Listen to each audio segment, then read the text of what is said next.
Hey y'all, I'm gonna show you something that's gonna beat you. America's oldest martial arts. And nobody even paid attention to it because they all trying to say Japanese, Korean, they know more than we did. It's actually just destroyed America. They didn't know that we did have a martial arts. It goes back to 1502 to 1783.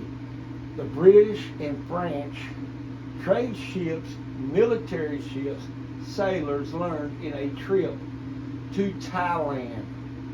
The British and the French used it in every pub, tavern, street fight, bar fight in England, France, and America. Ship ports. The style was called Savate or Savate. That's how you say it, Savate. And the Colonies also used Cornish wrestling. That's an ancient Celtic martial arts. And both of them are used today.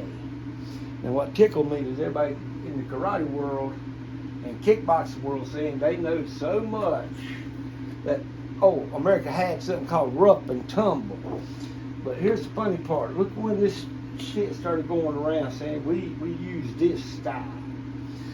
The Yankees said in 1830 the South used hand-to-hand combat, called it rough and tumble. Now here's the funny thing. The Southern people is calling Savate Cornish from 1719 to 1960. It'd be like me and you going outside. We're going to look at our boys and girls and we're going to teach them how to fight. You'll hear something like this right here. I'll be teaching my son or sons street savvy. The word street savvy. That's what you'll be hearing in the South. But what none of them paid attention, this goes to Mike Allison, two-time world champion, and I said two-time world champion, Johnny Davis in kickboxing. And I'm going to MMA to Dan White, the owner of MMA, and to Madison Hobbs of Hobbs MMA. Now look what we had. The first martial arts in the United States was called the Cornish wrestling. That won. Oh my God, we did something wrong. It came from England, and it's a martial arts. It's a 2,000-year-old art. Then you think about it. Thou Savate. There it is. Savate. Again, 1791. From Archibald Melton. His journal and book. His diary. And then you got one right here. It says Captain Thomas Dalbon. From his diary of 1772. Oh my goodness. These are from my bloodline. This is a family tree almost. And then when you start looking at it and not paying attention, they would probably see something else. And when I say that, we're going to set this down here. Revolutionary War, the North and South Carolina martial arts was called. That's Savate. See, there's that Savate again. There's that Cornish again. Captain Thomas Dalbal, Thomas Corbett, Francis Davis. Hey, is that kin to you? Is that kin to you, John Davis, two-time world kickboxer? Francis Davis? Man, that'd be pretty bad. We're talking about 1775 to 1783, the Revolutionary War. Because I know Thomas here, Dalbon and Corbett. That's father and son. And it's through their journals and diaries and farmer logbooks. Then you got Samuel Moore. Hey, is that Victor Moore, the guy who beat up or got in a fight with Bruce Lee? Victor Moore's bloodline? Could be. It's Captain. Colonel John Taylor. Captain John Laird. I can't pronounce that damn name. But it's 1775 to 1783. Now here's the catcher. How we know it's our martial arts. We'll go back over here. Now look at this. Just think about it. American Civil War, 1861 to 1865. Lieutenant Colonel Thomas Davant goes back to his grandson now, Captain George Washington Corbett, 1837 that. Sorry, there's another one. This is Civil War. This is North and the South right here.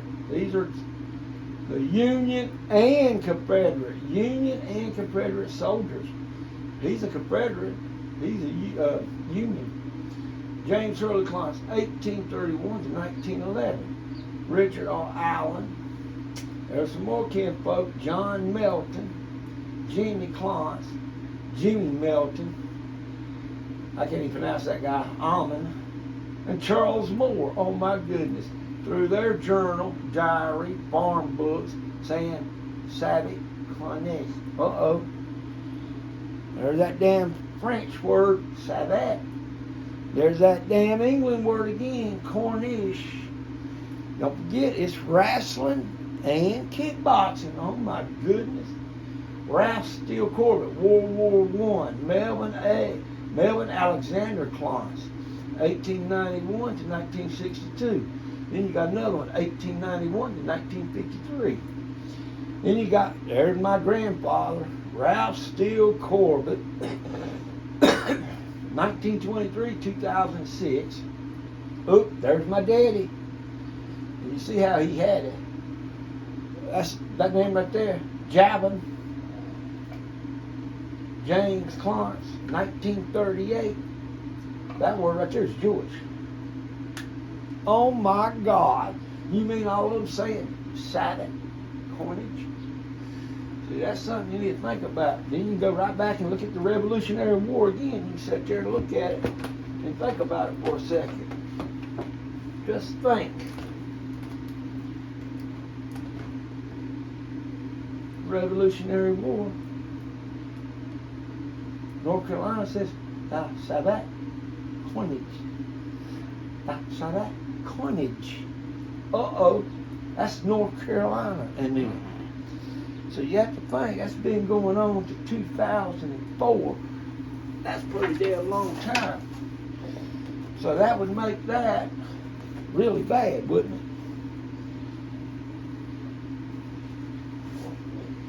So if that's coming into that time period, we're going back again in time. We're going to go back here to 1719. What was it? American United States Martial Arts.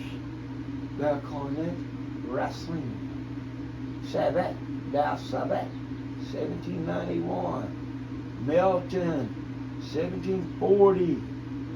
Then you got to know the history of it. You got to go back again. Go back to the damn history. And look what we call it.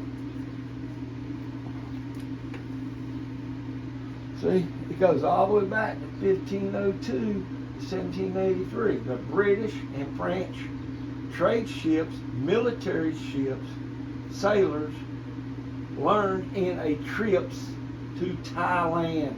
You see, it says to Thailand. That's from 1502 to 1783. Trips to Thailand, the British and French going to Thailand.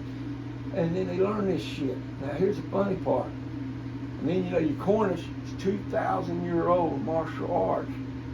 Ancient Celtic. See, that's the first martial arts you gotta remember. It started right here. Going to Thailand. And then they ship us to America. And this is what we had. See what I'm saying?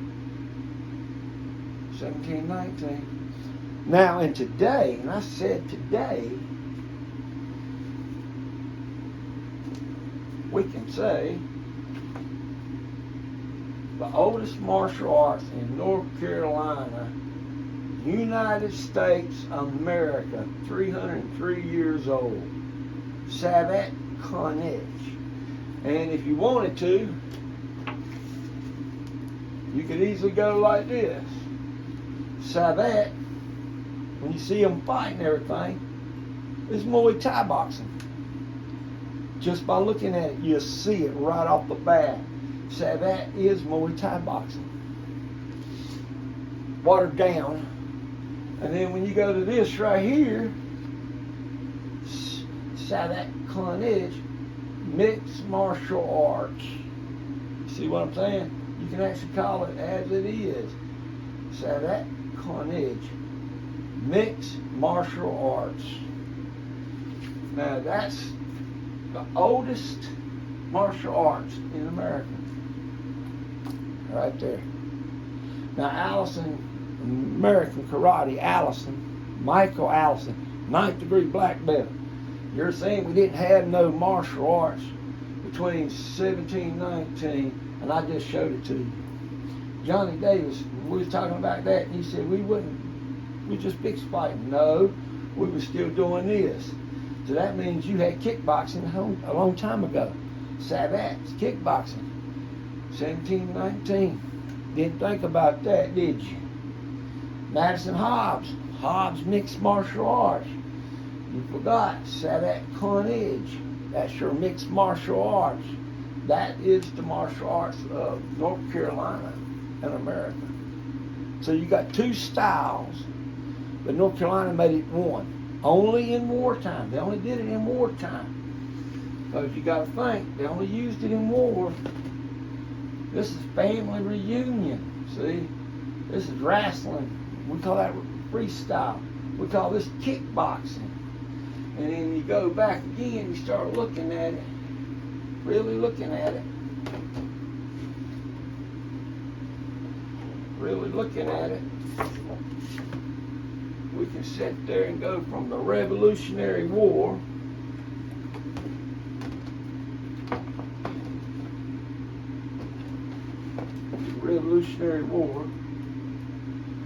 to the Civil War. We were still saying Savate Cornish. World War I, we said it, Savate Cornish. World War II, we still said Savate Cornish. Korean War, Savate Cornish. So we had two martial arts style that become one. Savate Cornish. Savate Cornish. That's the oldest martial arts in America. So that makes this the oldest martial arts in America. Think about it. When you start thinking about who's got the oldest martial arts in America, you just got my family tree. That is the oldest martial arts in America. This is wrestling. This is kickboxing. This is wrestling. This is kickboxing. And look when it was started. Think about that, Bug Out Bashino. Check that out. Talk to you later.